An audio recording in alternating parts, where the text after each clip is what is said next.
Hello, welcome back to the Most Dangerous Podcast. How are you, James? I'm good, man. A lot better than I was. Yeah, you sound better. Yeah. I'm much more with it this week. Yeah. So, and plus it's your week, which is always good for me. Yeah, it's my week. You get to sit back, listen, and throw your odd wee comments in, and Yeah. you got the easy job. That's it. I love this. Yeah, I love having the easy job. How's your week been? It's been okay. Yeah, I've done quite a bit this week actually.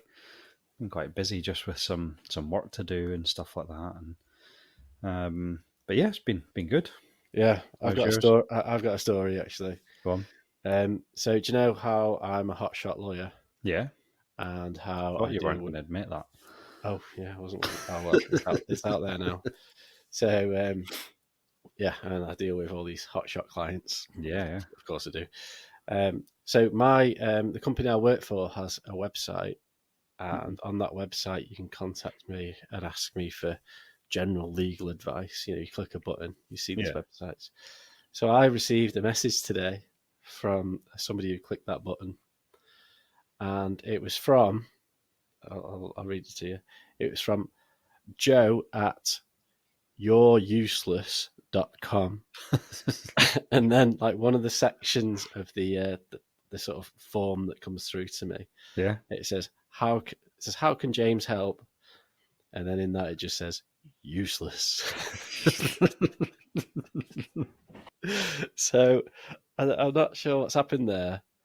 Along the line, I've either really upset somebody, and I don't know who it is because it says Joe at, some random, and the phone number's like 07 loads of nines. Yeah. So either I've really upset somebody somewhere, or I've been like just trolled at work.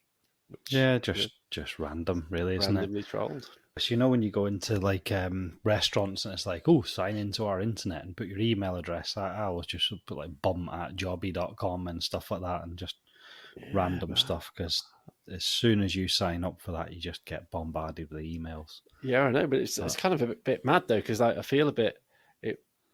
I'm not upset about it. Obviously, I'm like a grown man. It doesn't bother me, but I'm kind of. I'm like, who's done this? Like, who?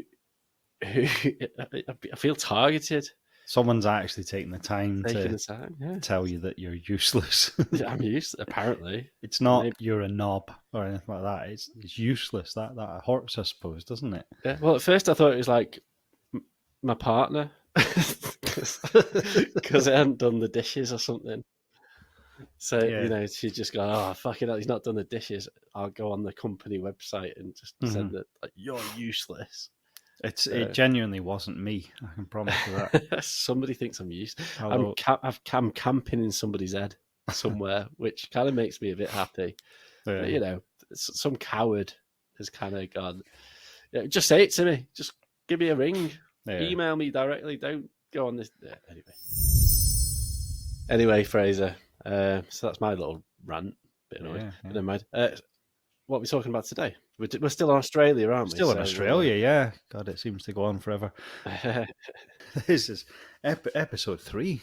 Wow. Yeah. Third in our series. So about 50% of the way through, I think. Yeah. I guess. And as you've already mentioned, it's my turn tonight. So we're looking at another, what I've picked as dangerous part of our dangerous thing in Australia. And this one's actually very much real. Makes a change. Makes a change from your waffle. I know. Oh, there's plenty of waffle. There's 7 pages of waffle here. Okay, so what I've picked for this week as my dangerous thing in Australia is the Outback. So it's actually Australia itself. Interesting choice. So rather than going down like a particular plant like we did last week or animal, you've gone for the actual place. Yeah, the Outback. Now, a lot of people, when they think of Australia, they think, there's obviously Melbourne, Sydney, the big cities, and I think most people do know that there's a massive section of Australia that is it's known as the Outback or the Bush, or it's got different names, but it is just a big, open, vast space. Is it desert? It's a lot of it's desert, but there's sort of different parts that are what's called the Outback actually covers 70 to 75% of Australia. Right. And some of what is the outback, it's more just this sort of uninhabited part of Australia. Oh, I see. Now, So I always had this vision of it just like when you say the outback, it Yeah. just makes me think of it's the deserty part of Australia. But it gets its name from sort of 90% of people in Australia live on the coast. So the coast is out the front and everything behind it's out in the back. Ah, okay. And that became the outback. So, you know, they all live in the coast, there's the ocean, and that's outback. And it has got there's forests there, there's woodlands. You talked about some of those. The rainforests you talked about are classed as in the outback, Right. but a large proportion of it is just sort of desert. Not necessarily like Sahara Desert covered in sand, more like what you'd imagine sort of Monument Valley in America, that kind of... Rocky. Yeah, rocky. So, there are plants there and small pools and water and stuff. It's not just sand dunes, but still really desert sort of land. Yeah, I always like places like that remind me of the surface of Mars. Yeah. You know, it's just kind of like barren, rocky. Well, I suppose there's plants and stuff. Yeah, but yeah, you know. There's not many of them. Yeah, that's the image that's in my head. Yeah. So basically the outback covers 5.6 million kilometres squared now, and that's hard to imagine, but that's a big area. That's huge. It is. And the Aboriginal people, they lived in the outback for at least 50,000 years, and they actually occupied all of the outback regions. So they did live in these sort of desert areas and so on until the white man sorted it all out for him. Yeah, no worries. Good old Europeans turned up and what are you living like this for? Yeah, but a lot of the outback is now officially owned by the Aboriginal people. Right. Whatever. Yeah, we'll go for that. Whatever. and the lack of sort of industrial land use has actually led to the outback being recognised globally as one of the largest remaining intact natural areas on Earth. Wow. Well, it's a big area. I suppose there's not much you can do with it, is there? No, that's it. Unless you find oil or something. The Great Western Woodlands in the south of the outback is actually an area larger than all of England and Wales put together, and it's the largest remaining temperate woodland left on Earth. That's just a big forest. Yeah, basically, yeah. Bigger so it's than like England and Wales. That's it. And this is what I was saying about Australia last week. I think I said that it's almost got everything there. It's got rainforests, but it's got normal woodlands. Well, I say normal woodlands like we would have. It's got deserts. It's got snowy mountains. It's got everything in this one country. This amazing country full of it's just so vast, things. Isn't it? Like you think, like, you know, at the top of it, you're basically near the equator. Yeah. And at the bottom, because it's so big, you're not too far away from the South Pole either. No, so it's just like, you know, absolutely, just the contrast in weather or whatever, and so as far as roads go, it's crisscrossed by some historic roads. There's a couple of major highways that have got sort of bitumen surface, but most of the other roads are just dirt roads. So it's not, it's not even a place that's covered in infrastructure or anything like that. There are a couple of major roads, and that's it, really. Yeah, well, it would, why would it? So you got, like, on the one side, on the sort of east side, Sydney and all the rest of it, and then on the west side, some other cities, and then in the middle, just like nothing. Air transport's relied on. A lot of the mines and a lot of the farms and everything have actually just got their own airstrips and quite often their own planes. So there'll be a farmer that needs some shopping, he'll jump in his plane and fly to another village because it's quicker and safer than trying to drive, because there's just nothing there. Yeah, and the Flying Doctor, I'm sure that used to be like a BBC programme. Yeah, the Flying Doctor. The Flying Doctor. Medical and ambulance services are provided by the Royal Flying Doctor Service. Yeah, so, there you go.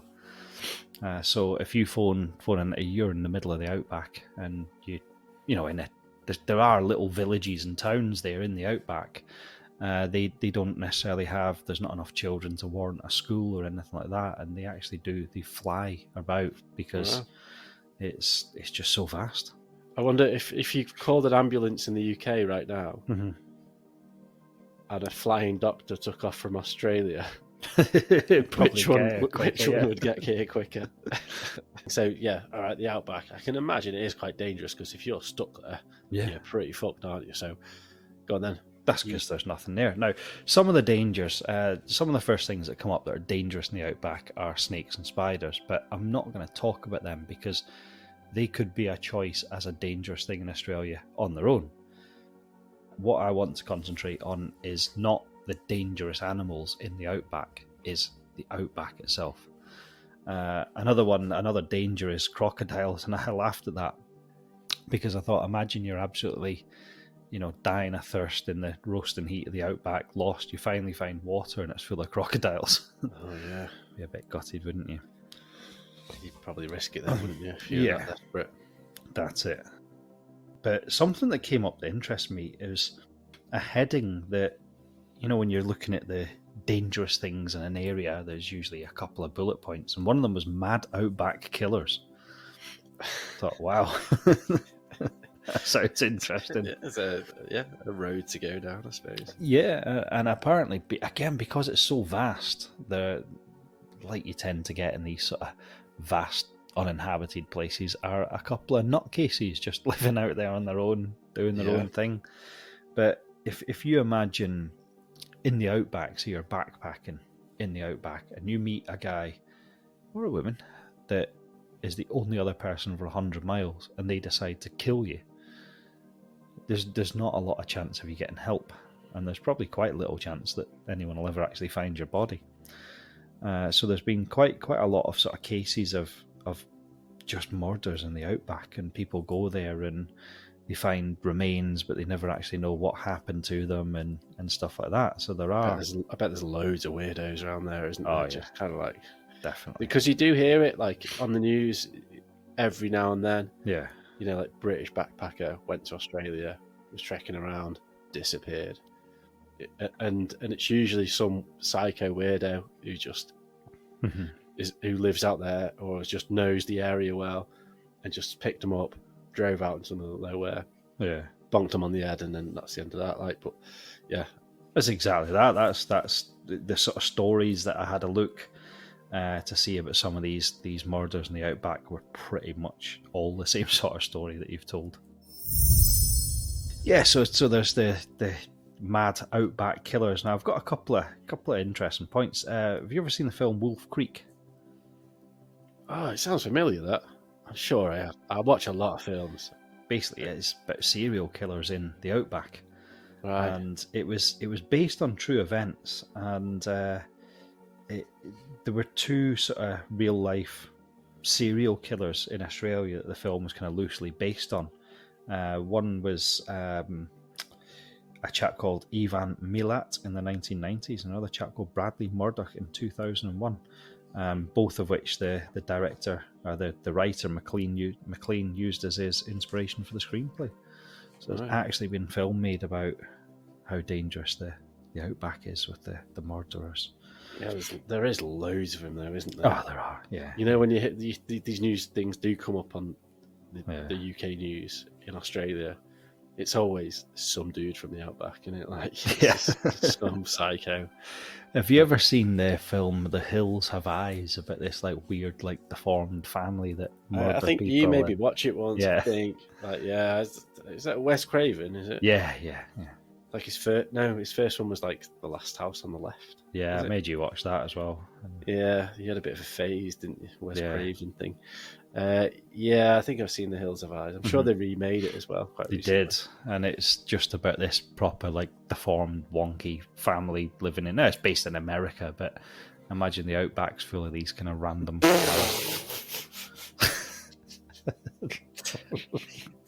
don't think you can say that though. What? You just assume the people there. I imagine the Outback's full of these inbred weirdos that eat people and set them on fire. No, No, you can't but I say that. don't even think America's. It's a fictional film. Yeah, they it's did not nuclear. full of. They did nuclear testing in the middle of America. No, they never did. They They did. Yeah, they were blowing up bombs in the desert and stuff. Oh right, yeah. And Oppenheimer. Have you ever seen that? Yeah, Boring, that wasn't it? I'd never finished it. Exactly. Case closed. Twice I've started watching that film and just Yeah, woke up on the God. couch drooling about 3 hours later. I didn't really get the hype. I think I need to see it again Yeah, because I didn't really kind of get. At first, I didn't know what it was about. it doesn't so really explain anything, does it? I went into it blind Yeah. because I didn't know who the guy was really, and then Einstein was in it. It's like, oh, I know him. Yeah. And then it got to the end, I was like, well, I don't really understand what that was all about. So these killers the film is based on, I looked them up to see what they'd done, other than killing people. So Ivan Milat, commonly referred to in media as the backpacker murderer, was an Australian serial killer who abducted, assaulted, robbed and murdered 2 men and 5 women in New South Wales between 1989 and 1992. Wow. And his modus operandi was to approach backpackers along the Hume Highway under the guise of providing them transport to areas of New South Wales, then take his victims into the Belanglo State Forest, where he would incapacitate and murder them, having committed many other similar offences and murders around Australia. How many 7, did he murder? 2 men, 5 women. Oh, so he didn't just assault? He killed. When you say them all, assault, you meant kill them, right? And the other one the film is based on, Bradley Murdoch, is an Australian criminal serving life imprisonment for the July 2001 murder of English backpacker Peter Falconio. And basically, Peter Falconio and his girlfriend, they were stopped by this man who just shot dead Mr. Falconio and then bound Mrs. Lee's, his girlfriend's, wrist with cable ties in an effort to abduct her. But she managed to run off into the bush and hid for 5 hours while he hunted for her with his dog. Eventually, he gave up and drove off with Falconio's body in the Outback. Yeah. So Crazy. it just shows you, there's just dangers out there. Yeah, it's a dangerous area because you could literally get away with murder because it's so fast. There's no one for miles, so there's, because it's such a vast area, it's like you murder someone in your house, the forensics come in and they find little bits of hair and stuff like that. But the Outback's so vast that they're not going to start scouring the whole Outback for a piece of hair of evidence. And well, exactly. Yeah, you could never be found. I mean, it's hard enough even in somewhere as small as Britain. You've got serial killers who claim they've killed people and buried them in fields, and their bodies have never been found. And this is a small island. Bodies in the moors they've never found, isn't there? Yeah, precisely. Yeah, and the Moors murders. There was I can't remember his name, Keith something. Apologies. But yeah, he has never been found, and that's just here. So if you've got such a vast country, it's very easy, I would think, to dispose of a body. And I suppose that's just what people for do. Legal reasons, we're not suggesting it's a good place to go and murder someone if you were thinking about it. It's, we're not. We're not really giving. We're not really giving.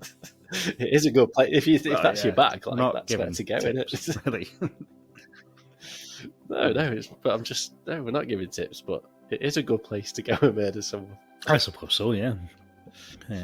If that's what you're into. But James, that is still to me not the dangerous thing about the Outback. It's pretty dangerous if you're backpacking. Oh right. There's a lot of weirdos, but the real danger, and this is why I wanted to do it, is just the Outback. It's dangerous itself. Right. Elaborate. Basically, in the Outback, on average, you are usually between 100 and 250 kilometres from the nearest shop or petrol station. Okay, that's quite a long way. So you think about that. You could be, let's say, in Anglesey, North Wales, and the Right. nearest petrol station is Manchester. Oh shit! Yeah, when you put it like that. Right, but there's nothing in between you apart from desert. Yeah. So what you've got to do is you've got to plan everything. So if you decide to drive across the Outback and you break down, you're fucked, because there's also no phone signal, there's no water, there's no food. So people that drive across the Outback have to literally take survival kits with them, bottles of water and food and shelter and stuff like that, because as you well know, if you switch the engine off in your car in a sunny day, your car becomes 1,000 degrees. Yeah. So I've just done a Google Maps search on, because I live in Manchester, as you know. So Anglesey to Manchester to walk it takes 1 day and 12 hours, so 1.5 days. And that is in UK weather. That's like walking non-stop. Well, I guess so. Yeah. 102 miles. It mentions about sort of gradients and stuff. So straight walk, keep going, day and a half in UK weather, which it might rain, so you get a bit of drinking water or whatever. You're talking about like full on desert, 40-degree heat. You're not going to make that, are you? Exactly that. The daytime temperatures are around about the 40-degree mark. Now 40 degree in Britain, if we hit 30, we're all going, fuck, this is too hot. You're gonna have to go home to work. We can't work in this. No, and like the railway will start buckling. The heat and stuff, and like the network, like high heels going to the tarmac and all that. Yeah, exactly. Can't survive. Transport infrastructure just breaks down. That's it, because it's 30 plus. So I was reading a wee article with this scientist, and he basically just said the biggest two factors are heat and dehydration. And he says that generally a person can survive for 3 days without water, but that's only under certain conditions, without physical exertion or being exposed to too much heat in the direct sun. Now, if you're in the Outback, you're trying to walk to civilization, there's physical exertion, and you're in direct sun and it's 40 degrees. You're done for that. Yeah, in the unforgiving summer of the Outback, the window for surviving without water might be as short as 1 day. So you could be dead within a day without water.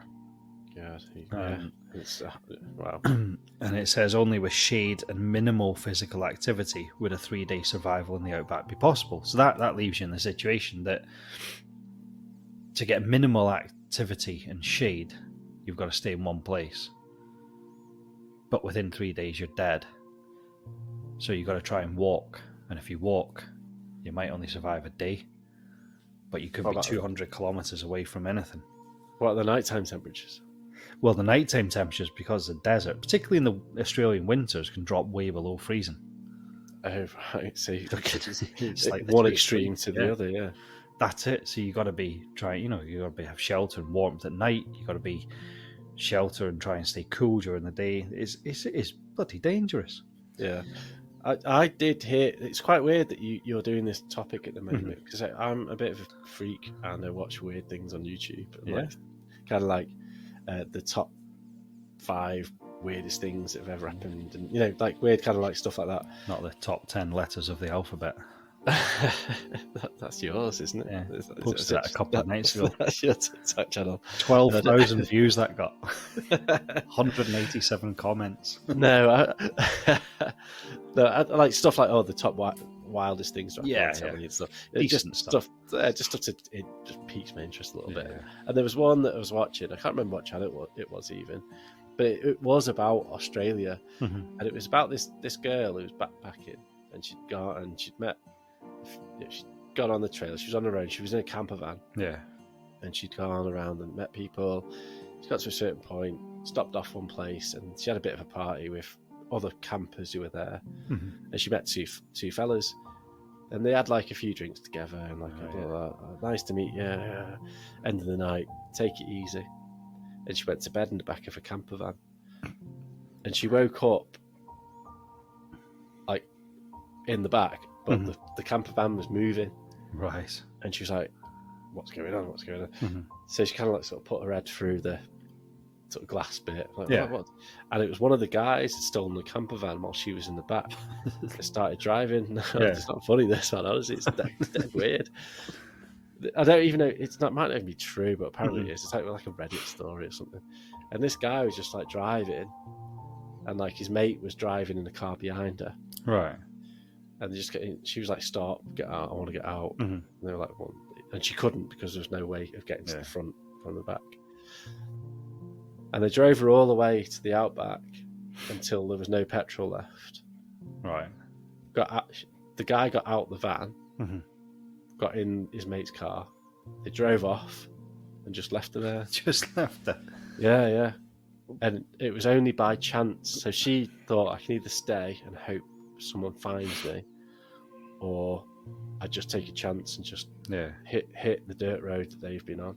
So she took a chance, and it was purely by chance that somebody found it. Like somebody just was happened to be on the road at the same time, like maybe a half a day or a day later. Yeah. So, like, you know, so that kind of combines the two, the psycho elements, the psyches out there, and then the risk of the Outback. What I don't get about that is they've not really done anything. Now, I'm not condoning murder and stuff like that, but there's obviously psycho and pervy reasons that people take someone's lives, and, you know, and particularly two guys with a girl, there's obviously a lot of, you know, sinister stuff that would, you know, you'd think might happen and stuff like that. Yeah, from what I understand, it was nothing like that. It was just psychos. To just take her out and leave her there, it's almost like done for a laugh, but a really sick joke. Yeah, but pointless. I don't get it. I don't get what the motive is.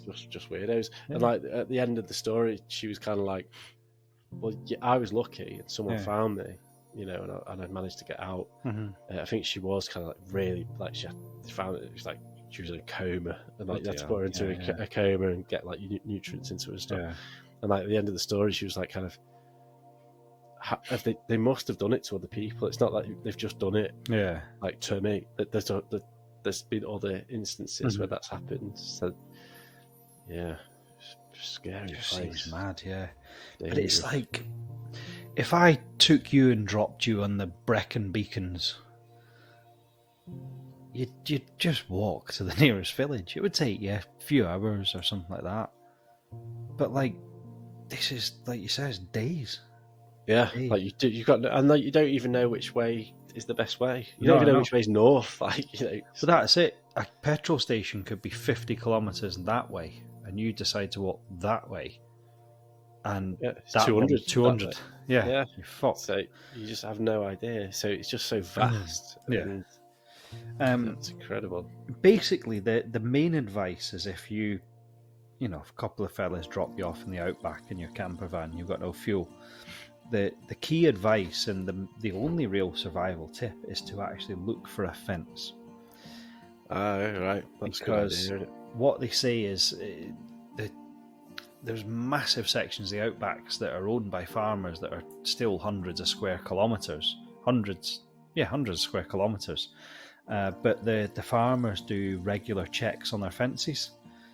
So if you find the fence and just keep walking along the fence, that's your best chance of survival. A farmer might be out in his little airplane, flying around his land, checking his fence, and see you. That is.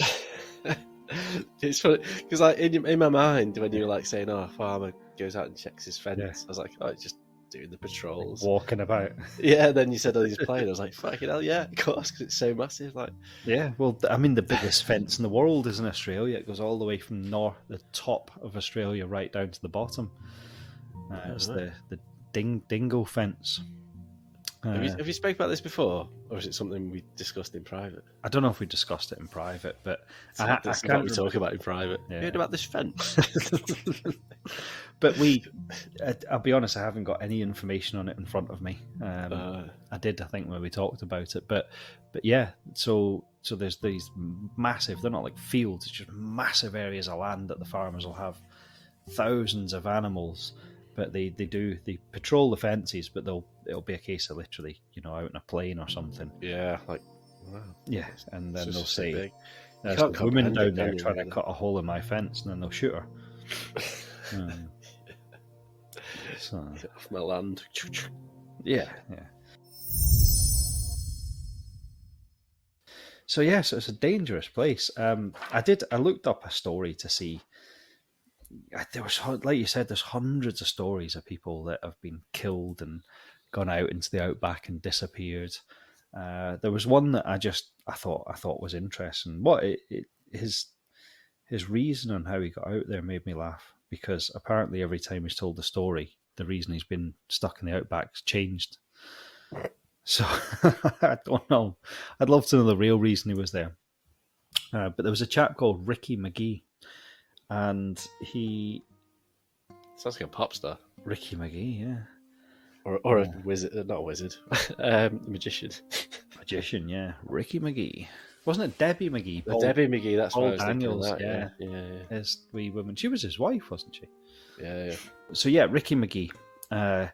It basically says it's never been established how he ended up in this situation in the first place, but he survived for 71 days travelling across the Australian outback with no food, equipment, or even shoes.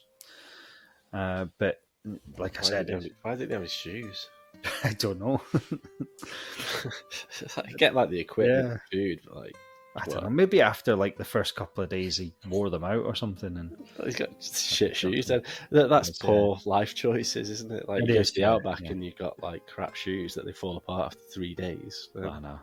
It's on him, that I think. So Ricky McGee, Debbie McGee's mate. And so basically, there's a couple of different stories. One of them's about how he picked up an Aboriginal hitchhiker along the road who must have drugged his drink at some point, with him waking up hours later in the middle of nowhere with dingoes scratching at him. So that's one of his. The other one that... Blaming it on the Aborigines. I know, yeah, that's it. Racist. Yeah, some Aboriginal fella. Knocking about. Talking about dingoes, did you hear about the... this is from like the 80s, and I'm sure they made a film about it, about the baby that got stolen by dingoes. I know of the story, but know nothing about it. I've heard the phrase "the dingo baby." That I've definitely heard in my life, but I don't know what it is. I mean, there is a film about it. I mean, I don't dingo or something. Yeah, I don't want to go into too much detail, but it was a little girl. She was 3 months old, right? Called Azaria Chamberlain, and they went. Her and her family went camping. As far as if I remember the film, it was like at Ayers Rock, so it was kind of like in the middle of nowhere. They camped one night, and then when the family woke up in the morning, like the baby had gone. So the authorities obviously went a bit mad, because it's not good that a 3-year-old baby's gone missing. They never found her, but they accused the mother of killing her. Right. And the mother went to prison for 3 or 4 years, I think, for murder. And then it transpired that they ended up finding some clothing of the baby, right, around near to like a dingo nest. What is it? Like a whatever you call it, like a den or something. Den, yeah, it can't be a nest. Like the insects now. a den. And then DNA testing developed and stuff. So it turns out, this little child was nabbed by a dingo in the middle of the night. Got and eaten. Well, the body was never found, so you can assume they are kind of wild dogs, aren't they? Yeah, right. I thought it was going to be like a Jungle Book story you were going to tell me there, where like the kid was like running about like a dingo or something. No. So she was just eating. Well, nobody really knows, but I mean, who knows? In like 10 years, there might be like a dingo. Yeah, true. Dingo girl. You never know. I don't think so. There was something I was going to say.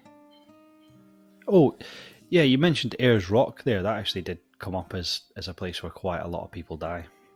In the really? Outback. Yeah, people. So that's a bit of a tourist trap, isn't it? It is, and there's like, people don't realise just how extreme like the heat and stuff like that is there, and they go and try and climb it and have heart attacks and stuff like that. That did come up, but that's Ayers Rock. That's not the Outback to me. This is the Outback. I don't think you're allowed to climb it anymore. I'm sure I read that. No, I'm sure it's like kind of because it's getting sort of what's the word for it? Like, is it crumbling? Or? Yeah, like, you know, cause it looks like it's sand. It might not be sandstone. Yeah. It's a particular type of stone where it's getting ruined by people clambering all over it. So I might be completely wrong. Who People knows? do ruin it, like we talked about in Everest. It's just covered in rubbish and dead bodies and stuff, and humans just go and ruin stuff, don't they? Yeah. So one of his other claims is that he stopped to help 3 men who had run out of gas, that's petrol over here, but was set upon when he got out and knocked unconscious. He says he stole his truck and his shoes. Is this McGee fella? Yeah. The same guy? Yeah, this is Ricky McGee. This is one of his other stories as to why his first story was that he got done over by an Aborigine fella. Yeah. And then his second story is that he stopped to help 3 men who had run out of petrol. But they set upon him, knocked him unconscious, and he said that they stole his truck and his shoes and abandoned him in a shallow grave in the desert, though they were kind enough to leave him with $12. Just in case he needs it. For what? Pay to get into heaven. Or hell. Or hell, yeah. I think you get in there free. I definitely will do. Yeah. But what's the point in him changing his story? I don't know. It just says every time someone asks him, he tells a different story. So it was obviously up to something, out shagging some woman or something. She ran away on him or something like that. Did you hear this? Shoes. Did you hear the story about the guy he worked in the Twin Towers, and the aeroplanes hit them, and his wife phoned him to see if he was okay, and he was like, "Yeah, I'm grand. Why? I'm just sitting in my office now." And she's like, "But there's a plane just flowing into your office," and he was in a nearby hotel shagging his secretary. Oh shit! But like. No, which was, I mean, it worked out well from the end because he didn't die. But like, where would you rather be, in the Twin Towers or going home that night to his wife?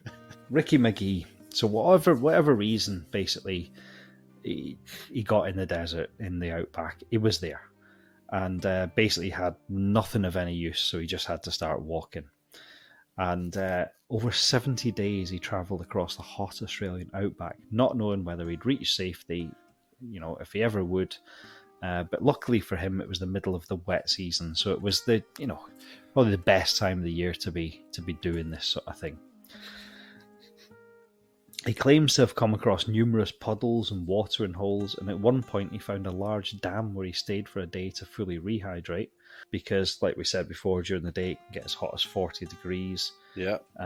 If he'd have been stranded any other time of the year, they reckon he just wouldn't have made it. Whilst he was at the dam, he claims to have survived by eating leeches. Ew, basically slugs. I know, you'd have to really chew them up so they didn't stick on you on the inside like that. If you're that desperate though, like when your kids say, "I'm starving." Yeah, no, you're not. If you were starving, you'd be crying. Did you ever, when you were young, you say, I don't like that. I don't want to eat that, Mum. They're starving kids in Africa. Fucking send it them then. Yeah. Stick it in a fucking shoebox.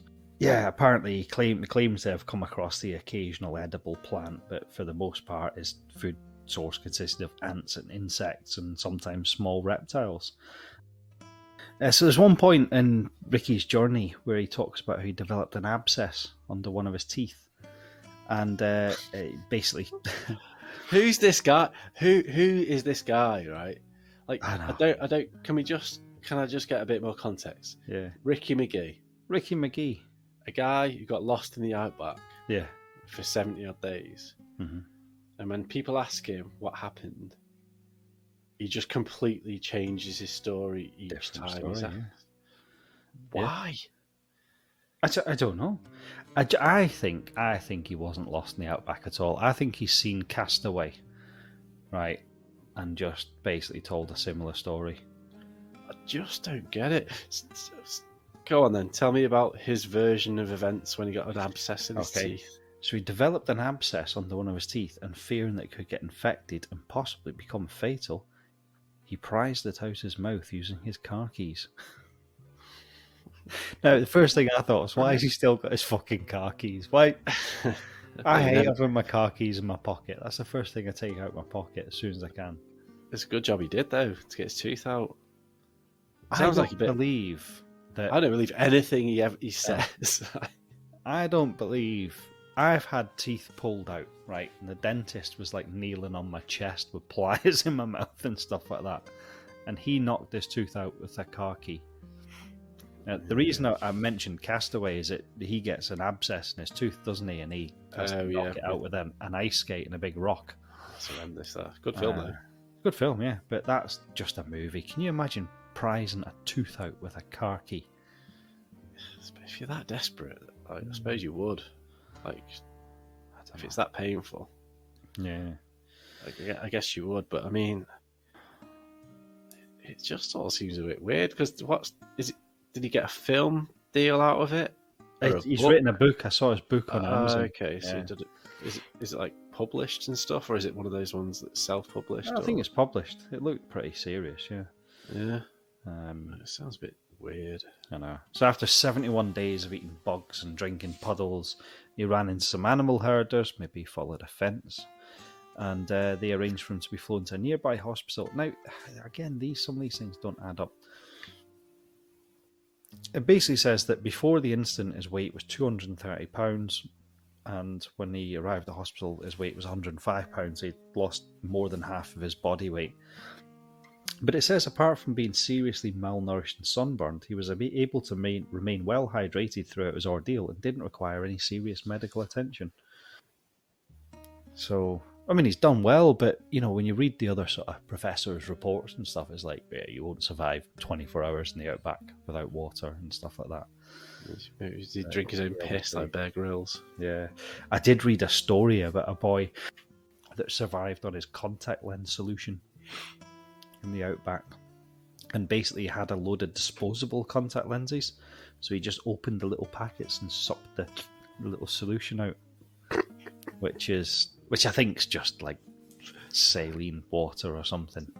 Yeah, it's just like, I wore contact lenses for a while. It's just slightly salty water. So yeah. But yeah, he survived on his own piss. Yeah. It's all about drinking piss. His own piss. So yeah, that's my bit about the Outback. There's it's so dangerous that there were so many stories about people dying in the Outback that it would have been here all night. It feels like I've been. That's yeah, I know. But that's just how dangerous it was. There was a story about a Japanese girl that someone put in a soundproofed chamber out in the Outback and basically went out to visit her, to torture her and stuff, and give her, some survival stuff, and then disappear off, and then he'd go back and do it again and stuff like that. And because it's so vast that you could literally do that. You could have your own little secret place, and no one would probably stumble. We don't need across to worry about that though, because we're never going to Australia. No, it's full of dangerous things. Right. Okay. Well, that's it's interesting. It's so vast. There's so many stories. Mm-hmm. It's hard to kind of get everything into just one. What I wanted to focus on really, and I don't know if this came across, is that it's not the snakes, the spiders, the crocodiles, the murderers, or anything like that. It's if someone lifted you, like on Roller Coaster Tycoon, and dropped you in the middle of the Outback, chances are you're dead. With nothing killing you other than the Outback itself, the weather and the dryness. And just in the middle, and that's it. The Outback is desert. Deadly. Well, not the desert, but similar to the desert, Yeah, you'd do well to get a lethal spider bite, because that'd be better. That'd finish you off quicker first than having to go through the pain and the endurance. So it's that specific thing that just being in the Outback is deadly, deadly dangerous. Scary. That's what I wanted to get at. Again, I'm just not going. I just don't want to be there. No, I know. I don't think if someone put me in the middle of a farmer's field in the UK, I could walk to the edge these days. just lie down. It's over. I'm done. Yeah. That's it.